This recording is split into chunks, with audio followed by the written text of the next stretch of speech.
একজন গরিব কৃষকের জমিদার হয়ে ওঠার গল্প। এক গ্রামে বাস করত একজন কৃষক। তার একটি ছোট্ট মেয়ে যার নাম মিনা, আর ছিল তার স্ত্রী লতা। কৃষক ছিল অনেক পরিশ্রমী এবং সৎ। তার শুধু ছিল মোটে একটা জমি, কিন্তু সে অনেক যত্ন করে তার ফসল চাষ করত এবং সে যখন যেমন কাজ পেত তখন সেটাই করত। বিভিন্ন মুদি দোকানে কাজ করার সাথে সাথে অন্যদের জমি চাষ সবই করত।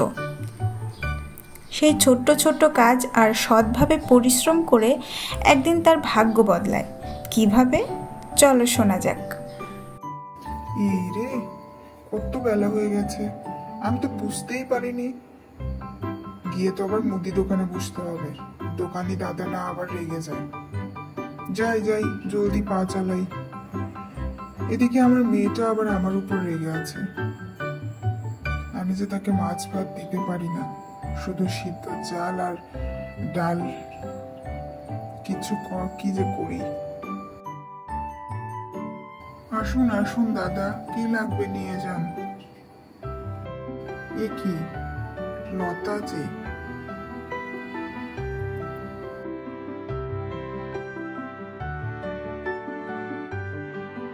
কি হলো, তুমি এখানে কেন? এখানে আসতে হলো কেন হঠাৎ? কি হয়েছে তুমি জানো না? তোমার মেয়েটা না খেয়ে খেয়ে কি অবস্থা তুমি দেখোনি? সে আর সেদ্ধ ভাত আর ডাল খেতে চায় না, সে এখন মাছ ভাত খেতে চায়। অভাবের সংসারে কৃষক মৃধা কিছু করতে না পেরে স্ত্রীর কথায় দুফোঁটা চোখের পানি ফেলে বাড়িতে যাওয়ার সময় শুধু চাল আর ডাল নিয়ে বাড়িতে ফেরে। কই গো, কোথায় গেলে? চাল এনেছি, ভাত বসাও, বড্ড খিদে পেয়েছে, তাড়াতাড়ি করো।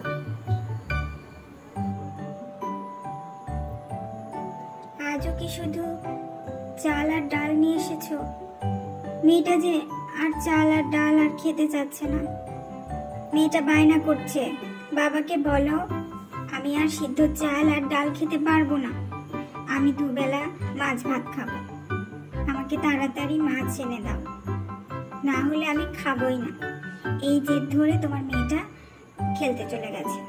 এখন তুমি কি করবে সেটা তুমি ভেবে চিন্তে সিদ্ধান্ত নাও। লতা, আমি একটা সিদ্ধান্ত নিয়েছি। আমি একটা ছোটখাটো মুদি দোকান দিতে চাচ্ছি। যদি তুমি আমার কথায় সায় দাও তাহলে আমি এই কাজটা করে নিতে পারবো। বেশ কিছুদিন আগে ফসল ফলিয়েছিলাম, সেটা বিক্রি করে বেশ কিছু পয়সা এসেছে হাতে। আমি চাচ্ছি ছোটখাটো একটা মুদি দোকান নিতে। কি বলো? তোমার মত থাকলে আমি এই কাজটা করে নিতে পারবো। হ্যাঁ, হয়তোবা ছোট একটা দোকান হবে, কিন্তু চলে যাবে। মেয়েটাকে দুবেলা পেট ভরে খেতে তো দিতে পারবো, মাছ ভাত। এতেই আমার সুখ, আমার শান্তি। তোমরা সুখে থাকলে আমি সুখী। আর এভাবে কি চলা যায় নাকি? তোমরা আমাকে রাগ দেখিয়ে পার পেয়ে যাও লতা, কিন্তু আমি কাকে রাগ দেখাবো বলো? আমার কষ্টটা কি বুঝবে না তুমি?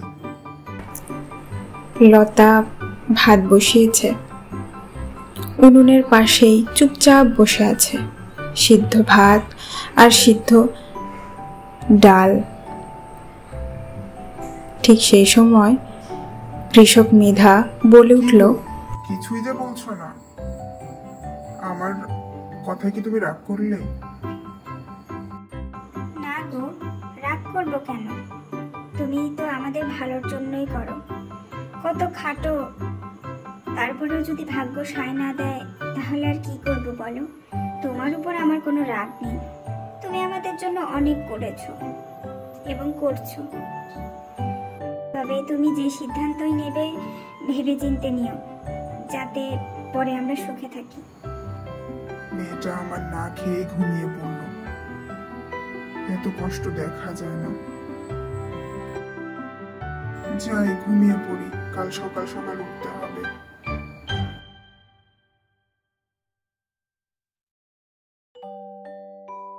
মেয়েটা আমার না খেয়ে ঘুমিয়ে পড়েছে। মুখটা এত শুকনা হয়ে গেছে, এত জেদ। মাছ ভাত না হলে কি খাওয়া যায় না? বুঝি না। ঠিক এভাবেই যায় কৃষক মৃধা, তার স্ত্রী লতা এবং তাদের সেই ছোট্ট মেয়ে মিনা। সে প্রায় দিনেই না খেয়ে ঘুমিয়ে পড়ে। এটা বাবা মা হয়ে কিভাবে তারা সহ্য করবে, এই ভেবে তারা সিদ্ধান্ত নেয়। আর এইভাবেই দিন থেকে রাত আর রাত থেকে দিন হয়। কিছু মশলা প্যাক করো তো, গিন্নি বসে আছে রান্না করবে। তাড়াতাড়ি করো, দেরি করবো না। এভাবেই মৃধা আস্তে আস্তে বড় হয়। তার ছোট্ট মুদি দোকানটা একসময় বড় দোকানে পরিণত হয়। সে আস্তে আস্তে সৎভাবে ব্যবসা করতে সক্ষম হয়। কি গো, কখন থেকে কি ভাবছো? আমাকে একটু বলো। ব্যবসা বাণিজ্য তো ভালোই হচ্ছে মনে হচ্ছে, কিছু তো বলো। সে কখন থেকে এসে বসে আছো, কি হয়েছে বলো আমাকে, আমিও একটু শুনি। বলো না, কি গো বলো, কি হয়েছে তোমার? চুপচাপ বসে আছো, কোনো কথা নেই, বার্তারা নেই।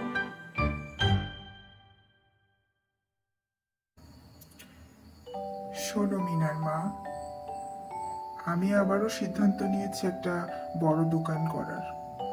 যদি তুমি আমার সাথে সায় দাও তাহলে আমি আরেকটা দোকান নিতে পারি। আমার ব্যবসাটা বেশ ভালোই যাচ্ছে, আমি আরেকটা দোকান নিতে যাচ্ছি। কি বলো? এবারও যেটা হবে ভালোই হবে, তাই না? কি মিধা, কি এমন মশলা দিলে যে আমার গিন্নি তোমার মশলা পেয়ে একদম পুরা পাগল হয়ে গেছে। আমাকে তো বলেই দিয়েছে যে এরপর থেকে মৃধা দাদার দোকান থেকেই সকল রকম জিনিসপত্র নিয়ে আসবে। এভাবে সৎ থেকো বন্ধু। কি গো দাদা, চললে নাকি? হ্যাঁ গো বৌদি, কাজ টাজ তো শেষ, বাড়িতে তো যেতে হবে। লতা আমার জন্য রেডি হয়ে বসে আছে, একটু পার্কে ঘুরতে নিয়ে যাব আর কি। লতা আমার জন্য অনেক কষ্ট করেছে। কিছু তো লাগতো, জান তাহলে। মৃধা একটা সুন্দর বড় বাড়ি কি গো, আসতে এত দেরি হলো? কোথায় ছিলেন মহারাজ? আমি যে আপনার জন্য সেজে গুজে বসে আছি। আরে ধুর মহারাজ, আমি আসতেই যাচ্ছিলাম, বৌদি আবার বললো যে কিছু জিনিস নেওয়ার ছিল, কিন্তু নিল না, তাই চলে আসলাম। তা তুমি রেডি হয়েছো? আচ্ছা চলো তাহলে, তোমাকে আর মেয়েকে নিয়ে ঘুরতে যাই। আচ্ছা বলো তো, আজকে তুমি খুশি তো? তুমি বাড়িতে জিজ্ঞাসা করছিলে না যে আমি খুশি কিনা? আজকে আমি অনেক খুশি, আমার মেয়েটা খুশি। তোমার সিদ্ধান্ত ঠিক ছিল। এভাবেই কৃষক মৃধা, তার স্ত্রী লতা এবং তাদের ছোট্ট মেয়ে মিনার জীবনটা সুখের হয়। এখন মিনা দুবেলা মাছ ভাত খেতে পারে, একবেলা মাংস ভাত খেতে পারে। বাবা মা দুজনেই খুশি। তাই তো বলি, সৎপথ আর সফল হওয়ার জন্য বিশেষ করে কর্মঠ হতে হবে। তোমরা হবে তো?